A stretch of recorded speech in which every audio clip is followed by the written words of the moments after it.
May mahabang daan pang tatahakin, ngunit nagsimula na ang Minnesota Timberwolves sa kanilang pagkilos tungo sa pagiging unang koponan sa kasaysayan ng NBA na makabalik galing sa 0-3 deficit.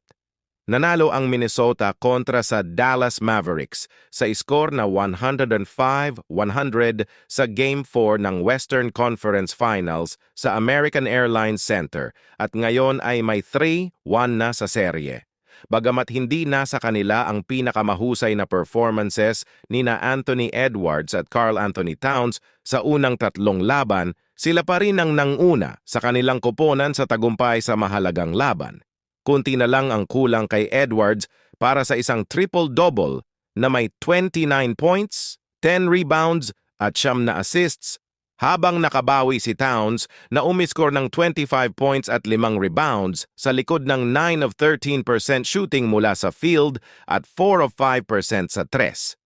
Si Edwards ang nakashot ng mahalagang tira sa huling minuto, ngunit ang outside shooting ni Towns sa buong fourth quarter ang naglagay sa Timberwolves sa posisyon upang manalo at ito ay pinuri sa social media.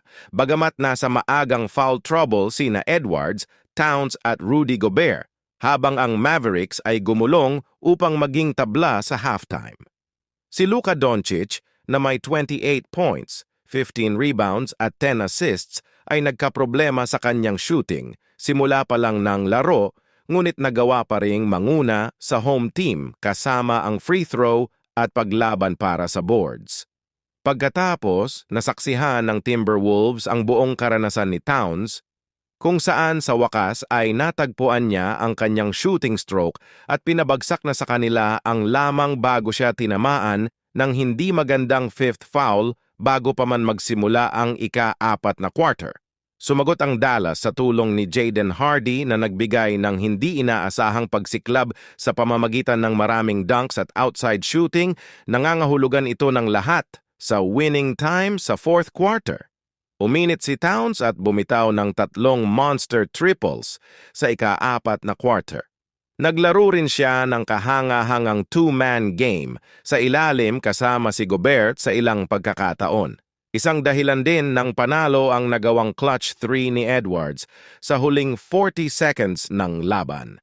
Ito ay sapat na depensa upang mapanatili ang lamang laban sa and-1 3-pointer mula kay Doncic at ipadala ang serye balik sa Minnesota para sa Game 5 sa Friday PH time.